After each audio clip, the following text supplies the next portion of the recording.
Hello everyone. आप सभी का साइंस क्लास में स्वागत है। हम लोग केमिस्ट्री पढ़ रहे हैं और केमिस्ट्री का आनंद ले पा रहे हैं। उम्मीद करते हैं कि आप केमिस्ट्री सीख पा रहे होंगे और अपने प्रश्नों को हल भी कर पा रहे होंगे। आपको एक इम्पोर्टेंट सी बात हमें बतानी है कि बच्चा आप केमिस्ट्री पढ़ रहे हो तो केमिस्ट्री के सवाल भी लगाया करो। अब आप इतनी बातें समझ चुके हो, इतनी बातें आप पढ़ चुके हो कि केमिस्ट्री में इन इन टॉपिकों से अगर सवाल आते हैं, आपके नज़र से अगर ये सवाल गुजरता है तो आप इसको अटेम्प्ट कर पाओ। तभी तो पता चलेगा कि आप पढ़ रहे हो तो कितना परसेंट जो है आपने सीखा है और उसको अप्लाई किया है। पढ़ना महत्वपूर्ण नहीं है, पढ़कर उसको अप्लाई कर देना ये सबसे बड़ी महत्वपूर्ण बातें हैं।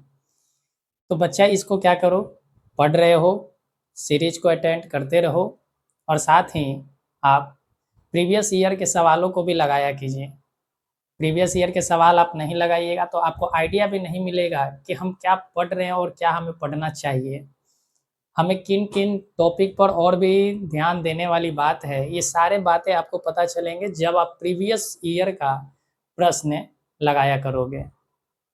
आपका एग्ज़ाम भी नज़दीक है, एग्ज़ाम का डेट आने वाला है, तो क्या कीजिए, आप प्रीवियस ईयर का सेट लगाने का कोशिश कीजिए। ठीक है, तो चलिए हम लोग अपने टॉपिक पर चलते हैं। उम्मीद करते हैं कि आप पीछे के लेक्चर अवश्य अटेंड किए होंगे और अटेंड करके ही आज के लेक्चर में आप आए होंगे। तो पुनः आपका ये नए लेक्चर में स्वागत है। बच्चा, हम लोग केमिस्ट्री में पिछले जो लेक्चर में पढ़ा, पिछले लेक्चर में हम लोगों ने देखा कि कैसे वैलेंसी से कैसे कोर इलेक्ट्रॉन निकाले जाते हैं, कैसे वैलेंसी निकाले जाते हैं और कैसे वैलेंस इलेक्ट्रॉन निकाले जाते हैं। ये सारी चीज़ हमने पढ़ा। साथ ही हमने पढ़ा कि आयन का प्रयोग करके कैसे फार्मूलाज बनाए जाते हैं, यानी कैसे किसी भी एलिमेंट को मिला मिलाकर क्या किए जाते हैं, तो रिएक्शन करवाए जाते हैं। और रिएक्शन करवाने में सबसे महत्वपूर्ण बातें होता है कि उनमें आयनों का आदान प्रदान होता है, यानी एक का आयन दूसरे के पास जाता है, दूसरे का आयन इसके पास आता है। ऐसे करके ही हम लोगों ने क्या किया, फार्मूला बनाया और फार्मूला बनाकर काफ़ी हद तक जो एग्ज़ाम में पूछे जाने वाले प्रश्न थे उसको हमने कंप्लीट करवाया है। बाकी आप और भी प्रयास करिएगा कि खुद से ऐसा जब एनालिसिस करिएगा तो शायद और भी आपको नए नए प्रश्न मिल सकते हैं। लेकिन हमें जो लगा, हमारे नज़रों से जो गुजरा है अब तक, वो सारी चीज़ों हमने अपने क्लास में नोट करवा दिया। तो चलिए हम लोग आगे बढ़ते हैं, और भी बातें होगी तो हम लोग पहले अपने काम की बातें को करते हैं। ठीक है, देखिए आज का जो हम लोग का टॉपिक है, हम जो है आपके सामने 20 एलिमेंट को लिख कर लाए हैं। ये पहले भी हमने 20 एलिमेंट आपको लिखवाया था और इस 20 एलिमेंट को आज हम लोग यूज करेंगे। 20 एलिमेंट अगर आपको कम से कम 20 एलिमेंट यानी 1 से लेकर 20 तक तो आपको याद होने चाहिए। साथ ही साथ आपको कुछ ऐसे भी एलिमेंट, लगभग आपको 40 एलिमेंट याद रहने चाहिए, तभी आपको एग्ज़ाम में प्रश्न आप बना पाओगे, नहीं तो आपका प्रश्न छूट जाएगा बच्चा। ठीक है, तो ये 1 से लेकर 20 तक तो कंप्लीट आपको याद होना चाहिए, परमाणु संख्या और परमाणु भार। उसके बाद जो है कुछ ऐसे भी हैं एलिमेंट जिनको आपको रैंडमली याद रखना पड़ेगा। कहने का मतलब है कि ऐसा नहीं कि सीक्वेंस में याद रखें उसको। जैसे आपको हम लिखवाए थे, फेरस हो गया, 26 हो गया आपका, इस तरीका से आपको याद रखने पड़ेंगे। ठीक है, तो पारा हो गया, टंगस्टन हो गया, ये सारे चीज़ हमने लिखवाया था। आपका सोना हो गया, चांदी हो गया, फ्लोरीन क्लोरीन हमने लिखवाया है, आयोडीन हो गया, ब्रोमीन हो गया, ये सारी चीज़ों को आपको याद रखना पड़ेगा। ठीक है, तो चलिए आज इससे हम लोग प्रश्न बनाएंगे और आज का जो हमारा महत्वपूर्ण टॉपिक है वो टॉपिक है बच्चा परमाणु भार और अणुभार। ठीक है, तो चलिए समझते हैं कि परमाणु भार और अणुभार क्या होते हैं। देखो, हमने एक कहा परमाणु भार, परमाणु भार, और एक हमने कहा अणुभार। एक है परमाणु भार और एक है अणुभार। हमने परमाणु और अणु में भी आपको अंतर करना सिखलाया है और आपको बताया है कि कैसे हम परमाणु की पहचान करते हैं और कैसे अणु की पहचान करते हैं, ये सारी चीज हमने बताया है। तो परमाणु और अणु में आपको कोई भी समस्या नहीं होगा। तो आज भी आपको इस क्लास में परमाणु भार और अणु भार निकालने में समस्याएं नहीं होगी। ठीक है, तो चलिए देखिए परमाणु भार। जैसे अगर हम बात करें, ये इधर जो भी एलिमेंट दिया गया है, ये सारे जो एलिमेंट है ये परमाणु है। ये सारे एलिमेंट क्या है? परमाणु है। अगर हम आपसे बात करें कि क्लोरीन है, अगर हम आपसे बात करें कि क्लोरीन है, तो क्लोरीन का परमाणु भार कितना होता है? क्लोरीन की अगर हम बात करें तो परमाणु भार कितना है? क्लोरीन अगर 17 है तो 17 का डबल 34, अब +1 35, यानी कि क्लोरीन का जो परमाणु भार है वो 35 है। क्लोरीन का परमाणु भार कितना है? 35 है। अगर हम पोटेशियम की बात करें तो पोटेशियम 19 है, 19 का डबल होता है 38, 38 प्लस 1 क्या होता है? 39। तो पोटेशियम का परमाणु भार क्या हो गया? 39 हो गया। ये सारे बातें आप जानते हैं। अब आता है अणुभार। अणुभार क्या कहते हैं? जब दो परमाणु मिल जाते हैं, जब दो परमाणु मिल जाते हैं या दो से अधिक परमाणु मिल जाते हैं तो क्या कहलाते हैं? अणु कहलाते हैं।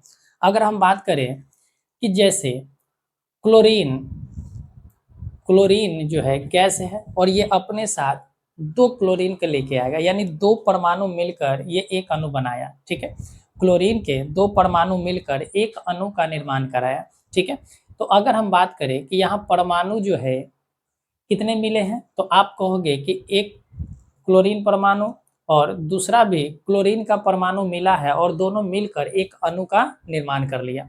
तो यहाँ परमाणुओं की संख्या बच्चा 2 है। परमाणुओं की संख्या कितनी है? 2 है। लेकिन अगर हम बात करें कि अणु की संख्या कितनी है, तो अणु 1 है। अणु कितने हैं? 1 है। ये जो है हमारा, इसके पहले जो लगा हुआ है, यहाँ से हम कह सकते हैं कि एक अणु है। क्या है? एक अणु है। और यहाँ से हम कह सकते हैं कि ये हमारा क्या है? परमाणु है। ये हमारा परमाणु।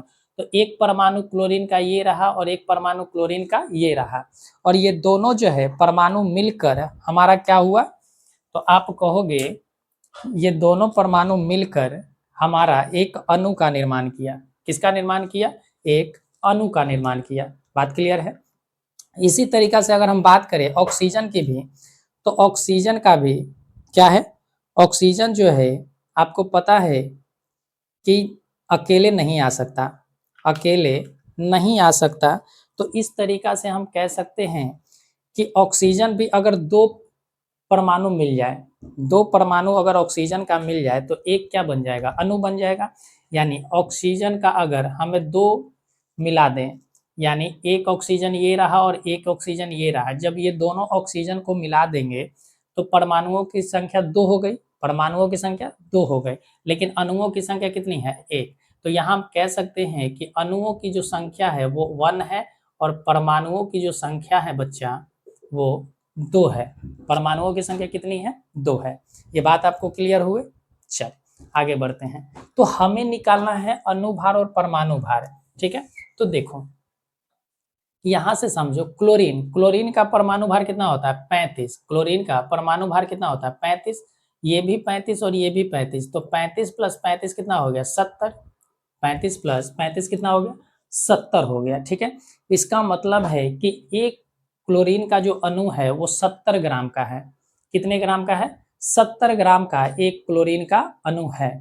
तो यहाँ से हम डायरेक्ट भी कर सकते हैं कि 35 होता है क्लोरीन का, 35 होता है परमाणु भार क्लोरीन का, और दो क्लोरीन मिले हैं इस वजह से हम 2 कर देंगे तो 35 दूना 70 ग्राम जो होगा ये हमारा क्या आ गया? क्लोरीन आ गए। ये बात क्लियर हुए या नहीं हुए? ये बात क्लियर है?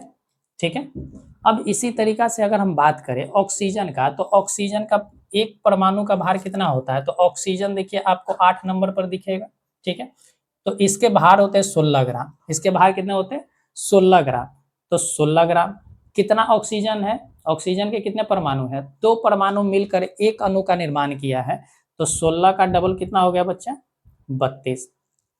तो ये 32 ग्राम हो गया। तो ये 32 ग्राम जो है ये हमारा क्या कहलाया? परमाणु भार, अणु भार कहलाया। क्या कहलाया? अणु भार। ये हमारा अणुभार है। और यहाँ से अगर बात करें क्लोरीन का, तो क्लोरीन जब हम 35 लिखते हैं तो यहाँ पर जो हमारा आएगा 35 ग्राम, वो हमारा क्या होगा, तो 35 ग्राम हमारा परमाणु भार होगा। क्या होगा, परमाणु भार। बात क्लियर है। तो कैसे हम अणुभार निकालते हैं और कैसे परमाणु भार। परमाणु भार आपको पता है तो अणुभार आप निकाल लोगे, अन्यथा आपको समस्या होगी। ठीक है, चल आगे बढ़ते हैं। हम थोड़ी सी रफ्तार में आपकी क्लास खींचेंगे क्योंकि हमने ये सारे चीज पहले ही बता चुका है।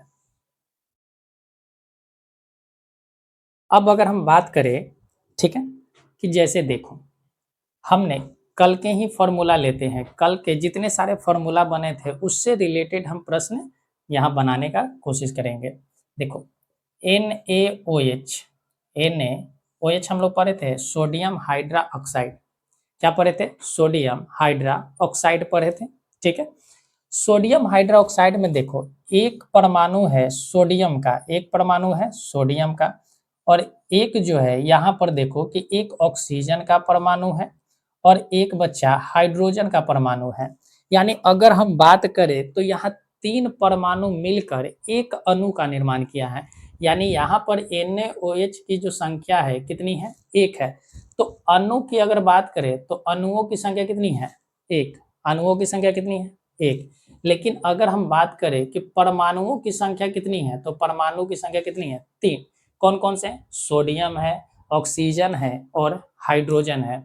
ऑक्सीजन, हाइड्रोजन और सोडियम मिलकर ही एक अणु का निर्माण किया और जिसका नाम क्या पड़ा, NaOH यानी सोडियम हाइड्रोक्साइड। बात क्लियर है। तो यहाँ हमें परमाणु भार निकालना है, तो इन तीनों हमें अणुभार निकालने हैं, तो ये तीनों के परमाणु भार को हमें क्या करना होगा, ऐड करना होगा। अब देखो सोडियम, सोडियम कितना होता है, 11 नंबर, तो सोडियम 11 है, 11 का भार कितना है, 23, तो सोडियम का परमाणु भार 23 ग्राम। ठीक है, उसी तरीका से अगर हम बात करें ऑक्सीजन, ऑक्सीजन का 16 ग्राम, तो ऑक्सीजन 16 ग्राम, और हाइड्रोजन की बात करें तो हाइड्रोजन 1 ग्राम। तो तीनों को जब हम मिला दिए तो हमारा भार कितना हुआ, 23 और 16 हो गया 39, 39 प्लस 1 कितना हो गया, 40।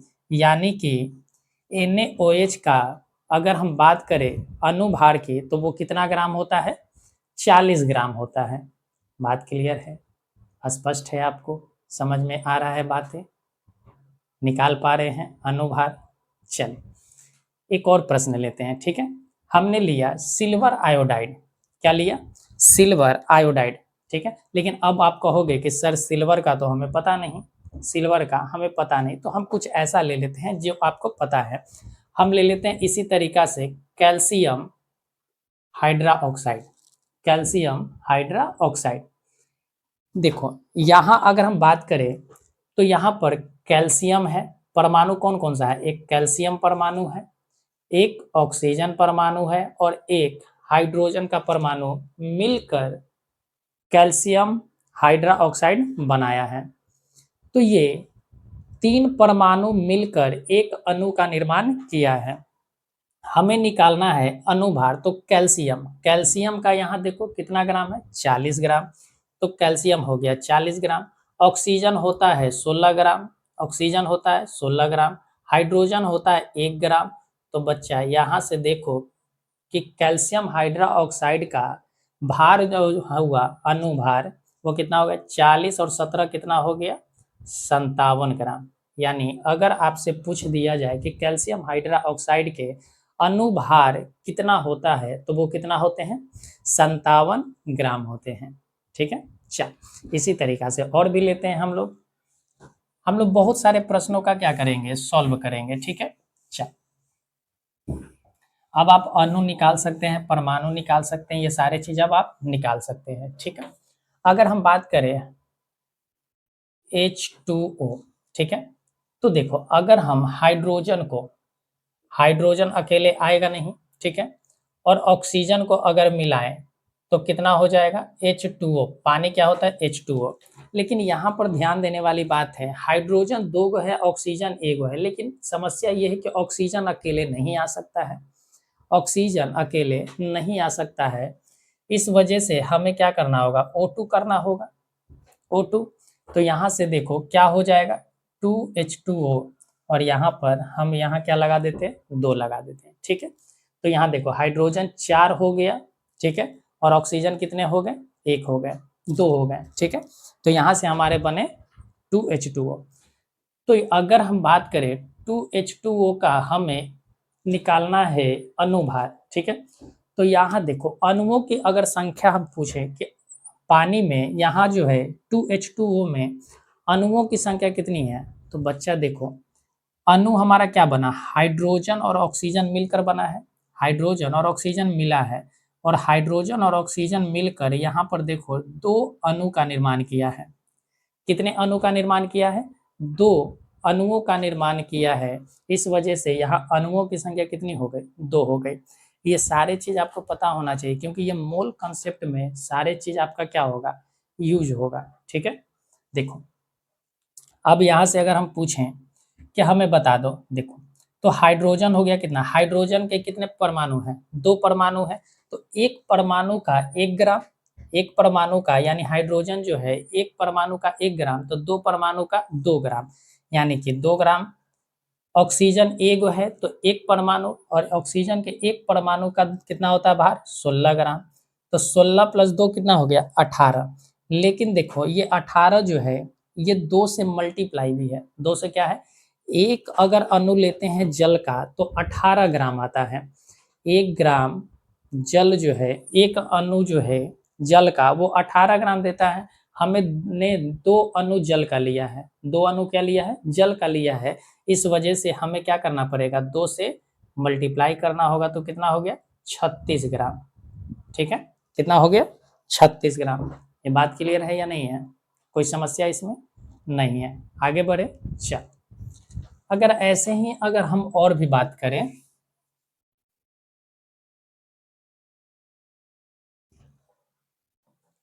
आपने कल पढ़ा था सल्फ्यूरिक अम्ल H2SO4, H2SO4, H2SO4, ठीक है। सबसे पहले हमें ये बता दो कि अणुओं की संख्या कितनी है।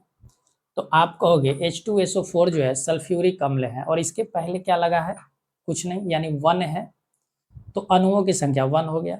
अच्छा अगर हम पूछे कि इसमें परमाणुओं की संख्या कितनी है, तो देखो हाइड्रोजन जो है, यहाँ हाइड्रोजन हो गया, परमाणु हाइड्रोजन है, एक परमाणु है आपका सल्फर है, और एक परमाणु ऑक्सीजन है। ये बात क्लियर है।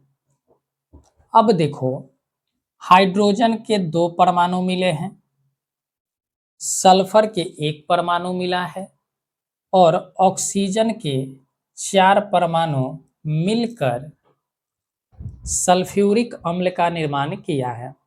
तो सल्फ्यूरिक अम्ल का अगर अनुभार पूछ ले बच्चा, तो हमें क्या करना होगा, इन सभी को ऐड करना होगा। तो चलो देखो हाइड्रोजन, हाइड्रोजन कितना होगा 2 ग्राम, हाइड्रोजन कितना होगा 2 ग्राम।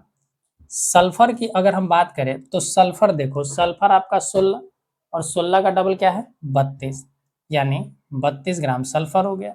ऑक्सीजन, ऑक्सीजन एक परमाणु ऑक्सीजन का भार जो होता है वो 16 ग्राम होता है, लेकिन यहाँ पर आपका ऑक्सीजन जो है 4 है। कितने ऑक्सीजन है, 4 ऑक्सीजन है। तो 4 ऑक्सीजन के कारण यहाँ पर कितना हो गया 16 चौका 64, 16 चौका 64। तो टोटल अब देखो तो कितना हो गया 64 और 32 कितना हो गया 96, 96 दो कितना हो गया 98, यानी कि एक अणु सल्फ्यूरिक अम्ल का जो भार है वो कितना ग्राम है 98 ग्राम है। कितना ग्राम है बच्चा 98 ग्राम है। ये बात क्लियर हुई, कोई समस्या है इसमें नहीं है। चलिए आगे बढ़ते हैं।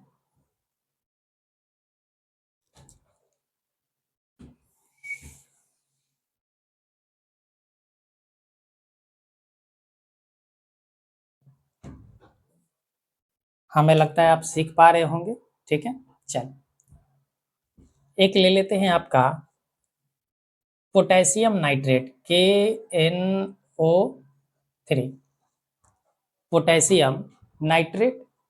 ठीक है, पोटेशियम नाइट्रेट में सबसे पहले हमें ये देखो कि पोटेशियम है तो पोटेशियम के का एक परमाणु, नाइट्रोजन का एक परमाणु और ऑक्सीजन के 3 परमाणु मिलकर एक क्या बनाया है, पोटेशियम नाइट्रेट बनाया है। ठीक है, इन तीनों का भार हमें पता है। पोटेशियम का देखो कितना है, 39 ग्राम। नाइट्रोजन का देखो कितना है, 14 ग्राम। तो नाइट्रोजन 14 ग्राम हो गया। और ऑक्सीजन जो है 16 और 3 परमाणु है तो 16 तिया कितना हो गया, 48 ग्राम। तो टोटल बच्चा कितना हो गया, जोड़ो इसमें, टोटल जोड़ो इसमें कितना हो गया, 39 प्लस 14 कितना हो गया, तो आप कहोगे 53। अब 53 अब प्लस 48 कितना हो गया, तो आप कहोगे 101। तो ये कितना हो गया, पोटेशियम नाइट्रेट का जो अणुभार होता है वो कितने ग्राम होते हैं, 101 ग्राम होता है। ये बात क्लियर है या नहीं है, बात क्लियर है। चल आगे बढ़ते हैं। अब आप एक बनाकर हमें दिखाओ, एक बनाकर आप अब हमें दिखाओगे। ठीक है, चल calcium carbonate CaCO3, calcium carbonate का हमें बनाकर दिखाओ कि कितने होंगे इसका अनुभार। ठीक है, जल्दी आप बताइए।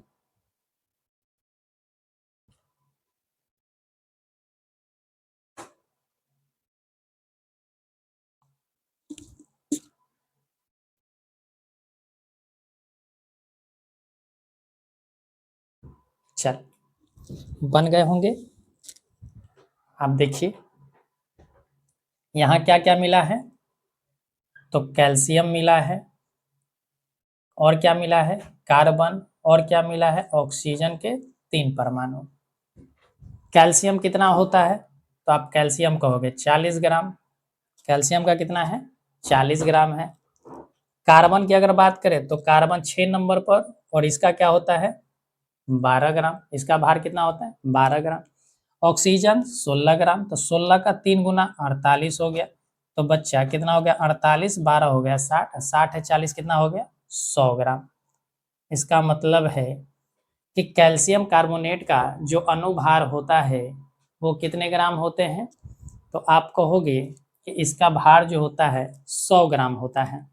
ये बात क्लियर है या नहीं, बोलो, समझ में आया, आपको समझ में आ रहे हैं या नहीं आ रहे हैं, आ रहे हैं। चलिए आगे बढ़ते हैं।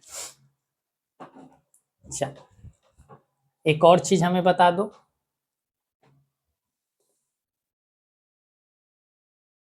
इससे प्रश्न बनते हैं, इससे प्रश्न बनते हैं। अभी आपको बताया जाएगा कि वो प्रश्न कैसे पूछा जाएगा। सबसे पहले आप अणुभार निकालना सीखो, ठीक है, उसके बाद आपको इससे बनता हुआ प्रश्न बताया जाएगा। चल और इसमें क्या बना ले, बोलो, मैग्नीशियम हाइड्रा ऑक्साइड बना लेते हैं, मैग्नीशियम हाइड्रा ऑक्साइड बना लेते हैं। ठीक है, MgOH का whole twice, milk of magnesia, इसी को बोलते हैं। आपको याद है या नहीं याद है, याद है, नहीं याद है, कान पकड़ो अपना, कान पकड़ के उठा बैठी करो। चल मैग्नीशियम हाइड्रा ऑक्साइड है, ठीक है, मैग्नीशियम हाइड्रा ऑक्साइड का हमें क्या निकालना है, अणुभार निकालना है। ठीक है, तो देखो यहाँ क्या है, तो आप कहोगे कि एक परमाणु है मैग्नीशियम का, एक परमाणु क्या है, मैग्नीशियम का, और हाइड्रा ऑक्साइड का कितने हैं मिले हुए, 2 है। यानी यहाँ पर ध्यान देने वाली बात है कि ऑक्सीजन भी 2 है और हाइड्रोजन भी 2 है। ऑक्सीजन कितने हैं परमाणु, 2 परमाणु, और हाइड्रोजन के भी कितने परमाणु मौजूद है, 2 परमाणु मौजूद है। तो यहाँ से हम करेंगे क्या कि देखो मैग्नीशियम हमारा 12 नंबर, और 12 का डबल कितना होता है, 24 ग्राम। यानी मैग्नीशियम का जो भार होता है वो कितने ग्राम होते हैं, 24 ग्राम होते हैं। ठीक है, प्लस ऑक्सीजन कितना होता है, तो ऑक्सीजन का हो गया 16 का कितना हो, 8 का कितना हो गया 16 ग्राम, ठीक है। और इसी तरीका से बात करें हाइड्रोजन का, तो हाइड्रोजन कितना है 1 ग्राम, और ये क्या है इंटू 2 है, इसका मतलब क्या है बच्चा इंटू 2 है, ठीक है। अगर इंटू इंटू 2 है तो यहाँ से कर सकते हैं 24 प्लस 17 का डबल कितना होता है 34, तो यहाँ से हमारा बन जाएगा 58 ग्राम। कितना ग्राम होगा 58 ग्राम। बात क्लियर है, कोई दिक्कत इसमें नहीं है। चल देखो, अब यहाँ से थोड़ा सा और भी हम लोग चलते हैं कि यहाँ से प्रश्न कैसे बनेगा, ठीक है। देखो, कभी कभी प्रश्न पूछ लिया जाता है कि निम्नलिखित में से कौन सा गैस है जो सबसे भारी है। आपसे पूछ लिए जाते हैं कि सबसे भारी गैस कौन सा है, और आपको 4 ऑप्शन दे दिया जाता है, ठीक है। तो चलो देखो कौन सा है, ठीक है।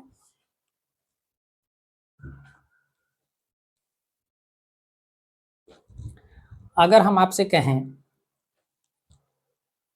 कि NO2, ठीक है, ये भी एक गैस है। एक कर देते हैं SO2, ये भी एक गैस है। एक कर देते हैं CO2, ये भी एक गैस है। और एक कर देते हैं आपका चलो N2O, ये एक गैस कर दी, ठीक। इन तीनों गैस, इन चारों गैस में से सबसे भारी गैस कौन सा है, हमें ये बताओ, ठीक है।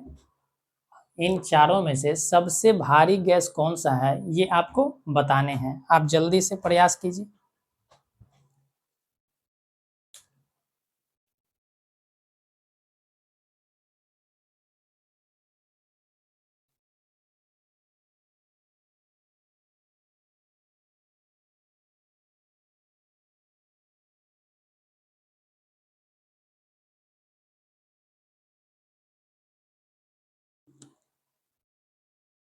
चल देखते हैं कि सबसे भारी कौन सा है।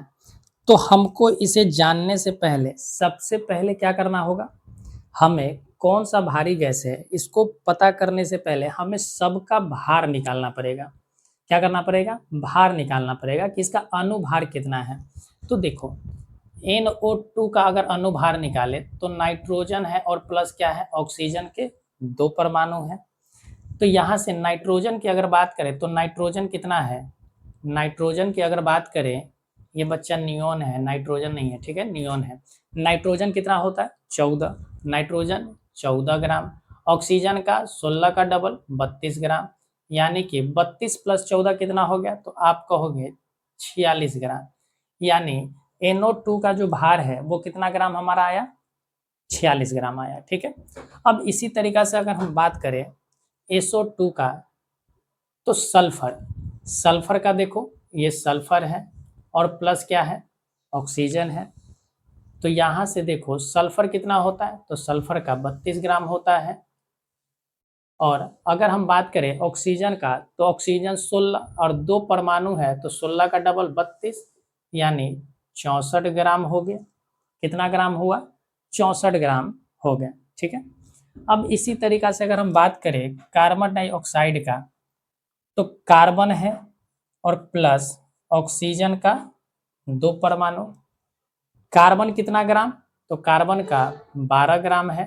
कार्बन का कितना ग्राम है, 12 ग्राम है। और ऑक्सीजन की अगर बात करें तो 32 ग्राम है। तो 32 प्लस 12 कितना हो गया, तो आप कहेंगे कि 44 ग्राम हो गया। कितना ग्राम हुआ, 44 ग्राम हुआ। बात क्लियर है। इसी तरीका से अगर हम बात करें N2O का, तो नाइट्रोजन है, नाइट्रोजन के कितने परमाणु, 2 परमाणु, और ऑक्सीजन के 1 परमाणु है। तो यहाँ से हम कह सकते हैं कि नाइट्रोजन 7, देखो 7 नंबर, और इसका भार है 14, तो 14 का डबल कितना हो गया 28 ग्राम, और प्लस ऑक्सीजन का 16 ग्राम, तो 28 प्लस 16 कितना हो गया, तो आप कहोगे 44 ग्राम। बात क्लियर है, यहाँ तक हमने निकाल लिया। अब हमारी आ गया वो समय कि कौन सा भारी है और कौन सा हल्की है। तो सबसे भारी गैस देखो, सबसे ज्यादा वेट किसका आया है 64 ग्राम का, सबसे अधिक जो वेट आया है वो किसका आया है, तो आप कहोगे कि 64 ग्राम का। इसका मतलब है कि यहाँ SO2 जो है वो सबसे भारी गैस है इन चारों में से। इन चारों गैसों में से सबसे भारी गैस कौन सा है, SO2 है।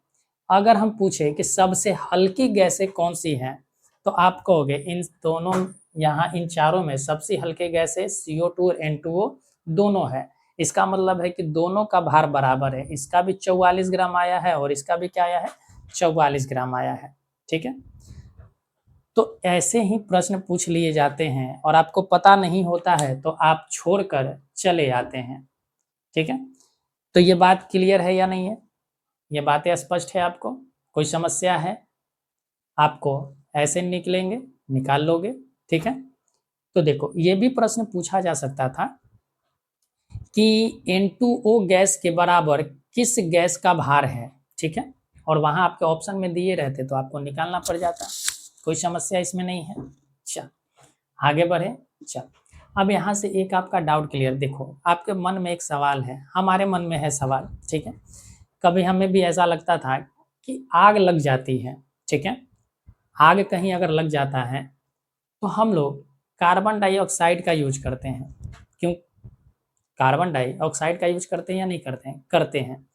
क्यों करते हैं, इसका जवाब हमें नहीं मिला। हालांकि हमने पूछा था टीचर से, बस वो बता दिए कि भारी गैस है इस वजह से, उन्होंने अपना पल्ला झाड़ लिया कि भारी गैस होता है इस वजह से। तो भारी क्यों है इसका जवाब हमें नहीं मिला, लेकिन हम आपको जवाब देंगे कि ये भारी गैस क्यों है। देखो आपको पता है कि CO2 कितना ग्राम है, 44 ग्राम, और आग लगने के लिए ऑक्सीजन चाहिए। आग लगने के लिए क्या चाहिए, ऑक्सीजन चाहिए। तो ऑक्सीजन कितना होता है, O2। ऑक्सीजन कितना होता है, O2। तो O2 का अगर करेंगे तो 16 का डबल 32 ग्राम। 16 का डबल कितना है, 32 ग्राम है। इसका मतलब है कि ऑक्सीजन का भार है 32 ग्राम, तो कार्बन डाइऑक्साइड का भार है 44 ग्राम। तो ऑक्सीजन से 12 ग्राम अधिक किसका वजन है, कार्बन डाइऑक्साइड का है। इस वजह से जब आग लगता है और कार्बन डाइऑक्साइड जब हम लोग गैस वहां पर छिड़कते हैं या उसका छिड़काव करते हैं, तो कार्बन डाइऑक्साइड जो है नीचे बैठता है। कार्बन डाइऑक्साइड नीचे, क्योंकि भारी चीज कहाँ जाएगा, नीचे जाएगा। तो कार्बन डाइऑक्साइड नीचे बैठता आग पर और ऑक्सीजन वहां से क्या हो जाता है, ऊपर उठ जाता है। ठीक है, इस वजह से ऑक्सीजन का संपर्क क्या हो जाते हैं, टूट जाते हैं। ठीक है, तो चलिए आगे बढ़ते हैं। अब यहाँ से देखो कि प्रश्न कैसे पूछा जाता है। अब प्रश्न पर आते हैं हम लोग। अब आपको अणुभार परमाणु भार निकालने में कोई भी समस्या नहीं होगा। ठीक है, अरे यार सबसे आसान है परमाणु भार और अणुभार निकालना, आपको समस्या नहीं होगा अब। ठीक है, अगर आप अच्छे ढंग से समझे हो तो। फिर भी अगर आपको नहीं समझ में आया तो आप कह देना, कमेंट बॉक्स खुला पड़ा है, उसमें लिख देना कि सर समझ में नहीं आया। ठीक है, और समझ में आया होगा तो एक थम्स अप का बटन अवश्य दबा देना। ठीक है, चल देखो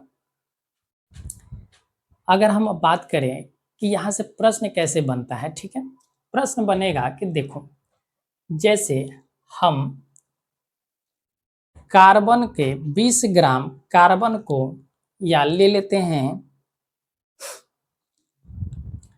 32 ग्राम कार्बन को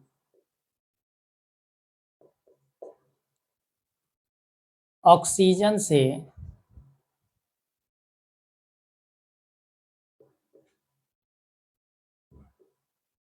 रिएक्शन कराने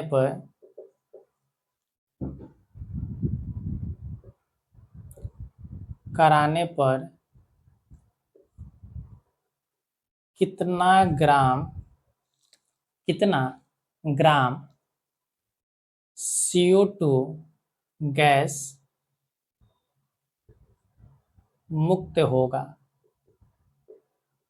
ठीक है, प्रश्न क्या है कि 32 ग्राम अगर कार्बन को हम ऑक्सीजन के संपर्क में लाकर जलाते हैं। ठीक है, 32 ग्राम कार्बन को अगर हम ऑक्सीजन के संपर्क में लाते हैं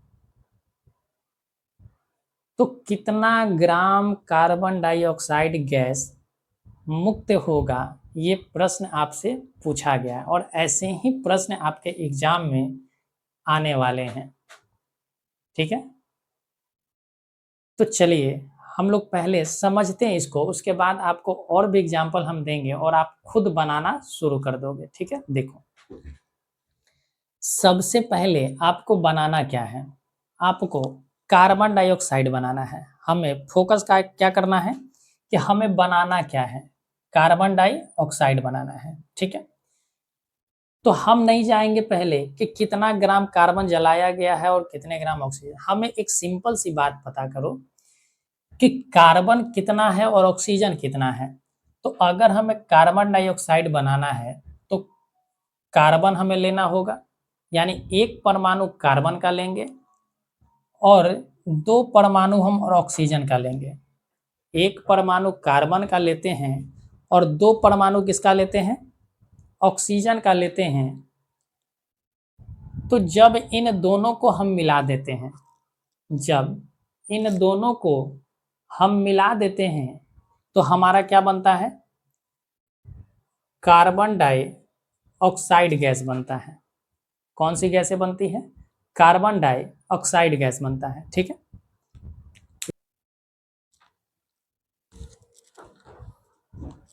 चलिए बच्चा, ठीक है, तो हमने क्या कहा है कि कार्बन के एक परमाणु और ऑक्सीजन के दो परमाणु जब मिलते हैं तो कार्बन डाइऑक्साइड गैस मुक्त होता है। ठीक है, तो पहले देखो कि कितना ग्राम हमने कार्बन जलाया है।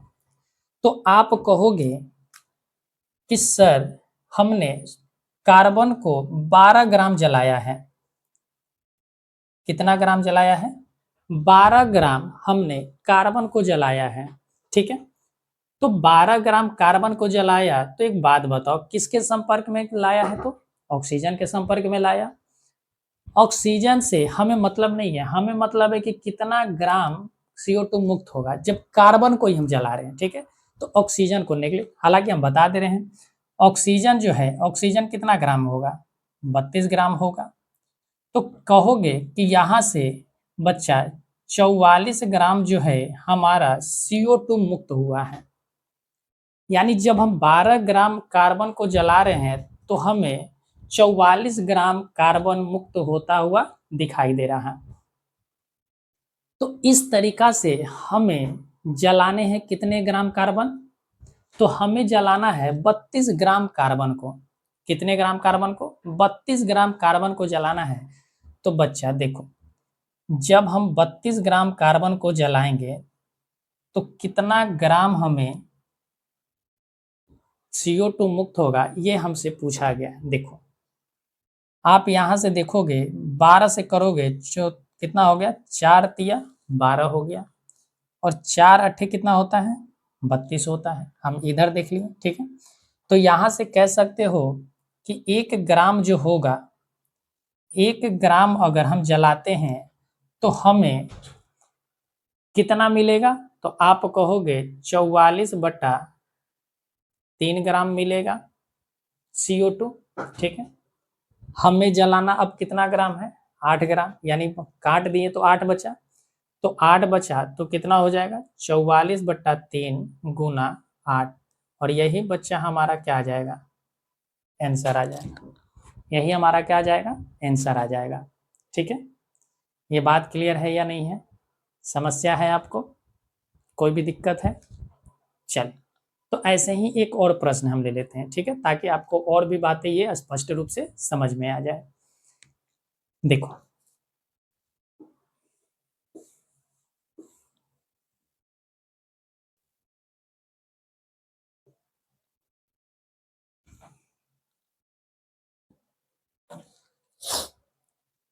हमने कहा कि हाइड्रोजन को 10 ग्राम, हाइड्रोजन गैस को 10 ग्राम हाइड्रोजन गैस को सल्फेट के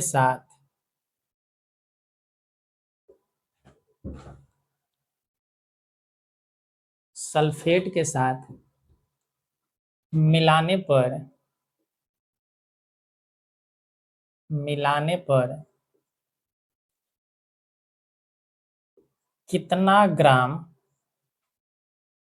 कितना ग्राम सल्फ्यूरिक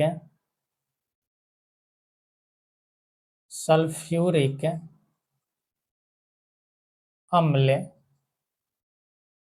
प्राप्त होगा।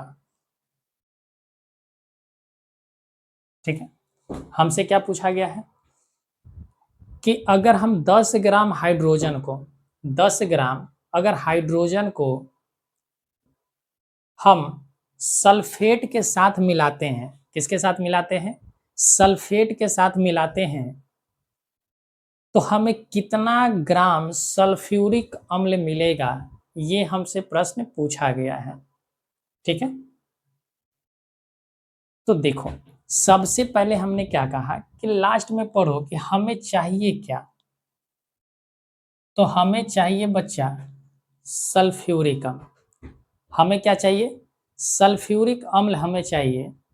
तो हम देखेंगे कि सल्फ्यूरिक अम्ल बना किससे है। ठीक है, सल्फ्यूरिक अम्ल का फॉर्मूला क्या होता है, तो आप कहोगे H2SO4 होता है। क्या होता है, H2SO4 होता है।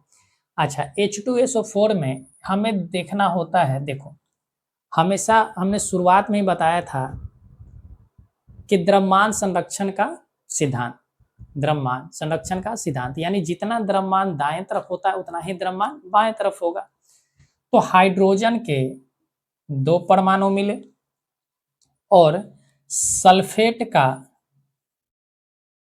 1 अणु मिला, सल्फेट का 1 अणु मिला। ठीक है, यहाँ हाइड्रोजन के 1 अणु यानी 2 परमाणु मिलकर हाइड्रोजन का 1 अणु का निर्माण किया, और यहाँ पर सल्फर और ऑक्सीजन मिलकर निर्माण किसका किया, H2SO4 यानी सल्फ्यूरिक अम्ल का। अब देखो अगर एक हाइड्रोजन है तो भार कितना है बच्चा, 1 ग्राम। एक हाइड्रोजन का भार 1 ग्राम है, तो 2 हाइड्रोजन का भार कितना होगा, 2 ग्राम। तो 2 ग्राम अगर हाइड्रोजन तुम सल्फेट के साथ मिक्स कर रहे हो, किसके साथ मिक्स कर रहे हो, सल्फेट के साथ अगर मिक्स कर रहे हो तो यहाँ कितना ग्राम मिलेगा, तो अभी कुछ देर पहले भी हमने कहा था सल्फ्यूरिक अम्ल का बनवाया था। देखो चलो फिर भी बता देते हैं, सल्फर कितना है बच्चा, देखो सल्फर जो है आपका 16 का डबल 32 हो गया, और 16 चौका 64 हो गया। तो 32 और 64 कितना हो गया, तो आप कहोगे 32 और 64 हो गए 96, 96 और 2 कितना हो गया 98, यानी कि 98 ग्राम हमें सल्फ्यूरिक अम्ल मिलेगा। 98 ग्राम हमें क्या मिलेगा, सल्फ्यूरिक अम्ल मिलेगा। तो अब तो हमें इससे कोई मतलब है भी नहीं। ठीक है, हमें इससे मतलब है भी नहीं, हमें जलाना क्या है, हमको मिलाना क्या है, हाइड्रोजन मिलाना है सल्फेट के साथ। तो देखो हाइड्रोजन हम मिलाएंगे कितना, 10 ग्राम। तो 10 ग्राम अगर हमें हाइड्रोजन मिलाना है तो देखो कितना ग्राम मिलेगा हमें सल्फ्यूरिक अम्ल, तो 2 का कितना गुना है बच्चा, कहोगे 5 गुना है। 2 का कितना गुना है, तो आप कहोगे 5 गुना है। तो 98 का अगर आप 5 गुना करोगे, 98 का 5 गुना करोगे तो कितना हो गया, 490 ग्राम। कितना ग्राम, 490 ग्राम हमारा सल्फ्यूरिक अम्ल मिलेगा। बात क्लियर है, स्पष्ट है आपको सारी चीज़ें, अच्छा लग रहा है आपको पढ़कर केमिस्ट्री में, आप अच्छा स्कोर कर पा रहे हैं या नहीं कर पा रहे हैं। चल धीरे धीरे और भी चीज़ें हम लोग सीखेंगे। अब तो आपको पता चल गया कि प्रश्न कैसे पूछे जाते हैं एग्जाम में और कैसे पूछे जाएंगे। ठीक, चल एक और ले लेते हैं हम लोग, लास्ट प्रश्न हम लोग ले लेते हैं।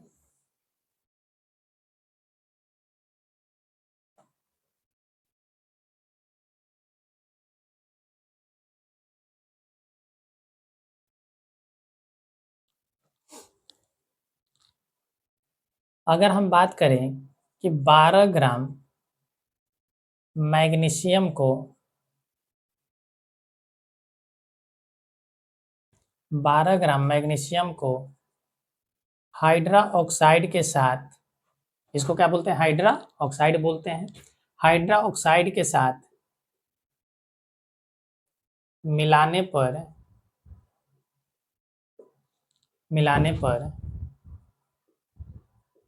कितना ग्राम मिल्क ऑफ मैग्नीशियम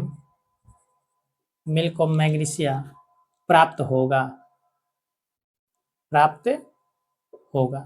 ठीक है, हमसे क्या प्रश्न पूछा गया है कि जब हम 12 ग्राम मैग्नीशियम को हाइड्रा ऑक्साइड के साथ मिलाते हैं तो कितना ग्राम हमें मिल्क ऑफ मैग्नीशिया प्राप्त होगा। ठीक है, तो हमें प्राप्त क्या करना है, मिल्क ऑफ मैग्नीशिया प्राप्त करना है। तो मिल्क ऑफ मैग्नीशिया का फॉर्मूला क्या होता है, MgOH का होल ट्वाइस होता है। क्या होता है, MgOH का होल ट्वाइस होता है। तो ये बना किससे है, मैग्नीशियम से, और प्लस OH के कितने अणु मिले हैं, परमाणु, 2 परमाणु मिला है। ठीक है, 2 परमाणु मिला है, तो ये मिलकर क्या हो गया, 2 परमाणु मिलकर क्या बना है, हाइड्रा ऑक्साइड के एक अणु बने हैं। ठीक है,